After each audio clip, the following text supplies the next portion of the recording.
जय प्यारे दोस्त, विजन ऑफ मैथ क्लासेस में आप सभी का बहुत बहुत बहुत स्वागत है। और आज की क्लासेस काफी नहीं बहुत काफी बेहतरीन होने वाली है, क्योंकि आप एक खास तरीका आज सीखने वाले हैं जो थोड़ा सा उस पर चर्चा हमने कल भी लास्ट वाले सवालों में किया था।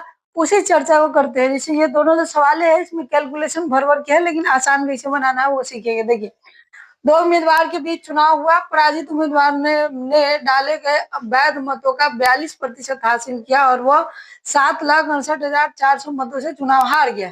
यदि 82,560 मत जो है अमान्य घोषित कर दिए गए थे और 20% लोगों ने अपना वोट नहीं डाला था, तो अमान्य मतों का लोगों द्वारा नहीं डाले गए मतों से कितना प्रतिशत है। तो कल हमने एक तरीका बताया था जिसको हम नाम दिए थे अप्रोक्सीमेशन, मतलब कि लगभग लगभग मान के चलिए।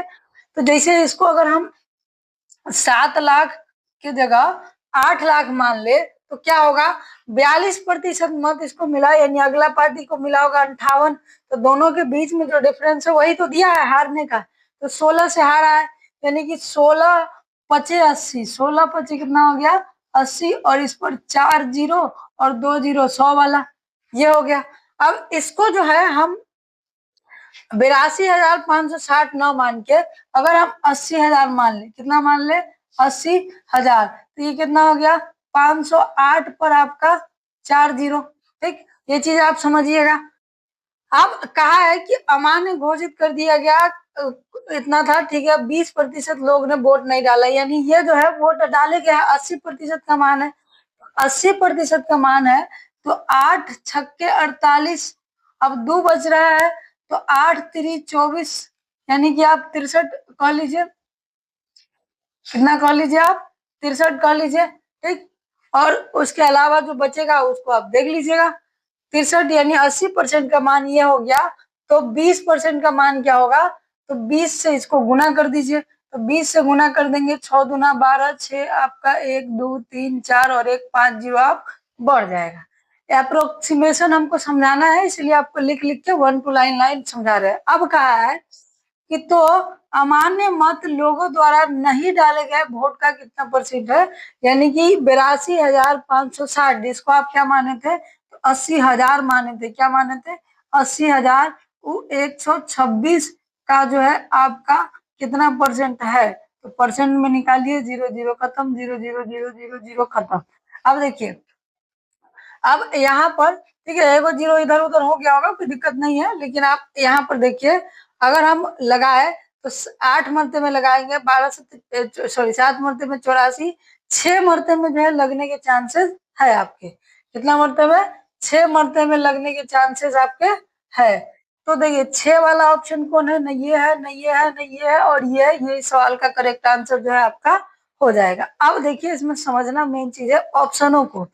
अप्रोक्सीमेशन आप लगाएंगे कहाँ, तो वहां लगाएंगे जहां ऑप्शन में बेसिकली 1 2 इस सब का डिफरेंस हो। आप देखिए यहाँ पर यही ऑप्शन आपको देता 10.5, यही ऑप्शन देता 10.3, यही ऑप्शन देता आपका 10.4।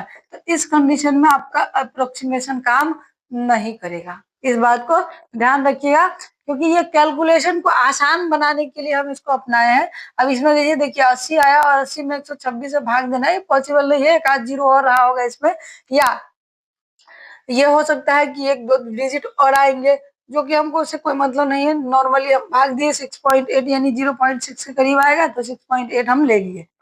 अप्रोक्सीमेशन इस तरीके से काम करता है कि संख्या को आप इस रेंज में आप तब्दील कर दीजिए, इस चीज में आप बदल दीजिए, जिससे आपके कैलकुलेशन और कटाव जो है आसान हो जाए। चलिए इस सवाल को देखते हैं। एक निर्वाचन क्षेत्र के निर्वाचक नामावली में, अब देखिए कुछ लोग इसमें कहेंगे कि सर एक्चुअल डेटे का क्या नहीं इस्तेमाल किया, हम क्या जरूरी है, आप कैसे बनाए वो आपसे एग्जाम में पूछने नहीं जा रहा है। आप बनाए हैं, आपका आंसर आया है, वो आपसे एग्जाम में देखेगा बस। एक निर्वाचन क्षेत्र के निर्वाचक नामावली में कुल लोगों में से 85% ने चुनाव के दौरान मत नहीं डाले और डाले गए मत में से 10% अवैध हो गए। यदि मतदाता सूची में आपका 3 लाख लोग शामिल थे और धर्म को इतना वैध मत प्राप्त हुआ, तो धर्म को वैध मतों की कुल संख्या का कितना प्रतिशत जो है प्राप्त होगा। ध्यान दीजिए, इस तरीके के सवाल में हम सलाह देंगे कि आप एक लाइन जरूर लिखिए। क्यों लिखना है वो भी बताते हैं। कितना है आपका 3 लाख, तो 3 लाख जो है आपका है।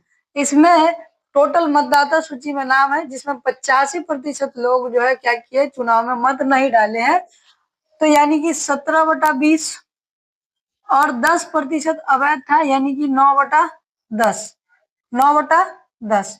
तो ये जो मान आएगा आपका वो कितना आएगा, तो टोटल वैध मतों का आएगा। किसका आएगा, टोटल वैध मतों का। तो यदि धर्म ने इतना वैध मत प्राप्त किए हैं तो धर्म द्वारा वैध मत प्राप्त करने का कुल कितना परसेंटेज है, तो ये 0 से 0 खत्म हो गया आपका, ये 2 से आपका कट गया 1500, कितना मर्तबा में कट गया 1500।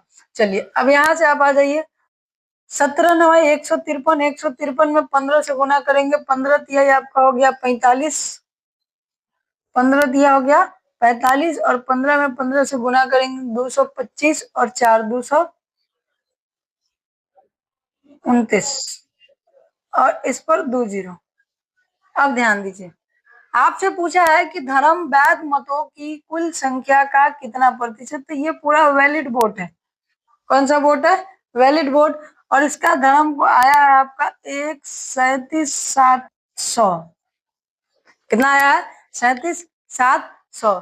तो 2 0 से 2 0, 2 0 से 2 0 अब कट गया। अब एक चीज अगर आप देख पा रहे होंगे, ठीक है, ध्यान दीजिए कि अगर इसका ये 50% होता, अगर ये 50% होता तो लगभग जो है 11,000 के करीब, 1100 के करीब आना था लगभग, लेकिन 50% नहीं है। इसका मतलब 50 का कहानी खत्म, 45 का कहानी खत्म, अब बच जाता है 70, और अब बच जाता है 60। देखिए ध्यान दीजिए, अप्रोक्सीमेशन आपको लगाने कैसे है वो चीज आप ध्यान दीजिए। अगर हम इसको 21 मान लेते और इसका 70% निकालते, ठीक है, इसका कितना प्रतिशत 70, तो लगभग यहाँ आपका जो है, या वो छोड़ दो, 70 छोड़ दो, आप जो है आप क्या मर्तबे में लगा के देख सकते हैं, तो ध्यान दीजिए, आप जो है अगर लगाना चाहे तो 6 मर्तबे में आपका लग जाएगा, 6 दूना 12, 6 दूना 12 1 13, यानी कि लगभग 5 पॉइंट कुछ कुछ यह आएगा आपका। तो इस सवाल का आंसर जो है 60% जो है क्या हो जाएगा, करेक्ट हो जाएगा। यहाँ पर 100 देंगे, काटा पीटी करेंगे तो 60% करेक्ट हो जाएगा। अब सवाल ये है कि हमने देखो न इसमें कैलकुलेशन किया न इसमें कैलकुलेशन किया, हाँ ये बेसिक कैलकुलेशन है, इस कैलकुलेशन को आप अपने दिमाग में कर सकते हैं। हाँ इसको करने के लिए थोड़ा सा आपको ये एक लाइन लिखने की जरूरत पड़ेगी, जो सच बात है उस पर हम चर्चा करते हैं, फालतू बातों पर नहीं कि हम ये करा देंगे वो करा देंगे। बाकी यहाँ जो कैलकुलेशन है वो आप थोड़ा सा दिमाग का अगर इस्तेमाल करेंगे तब जाके आप इस तरीके से आसान कर सकते हैं। यही अप्रोक्सीमेशन की पावर। चलते हैं आगे अगले सवाल की और आपके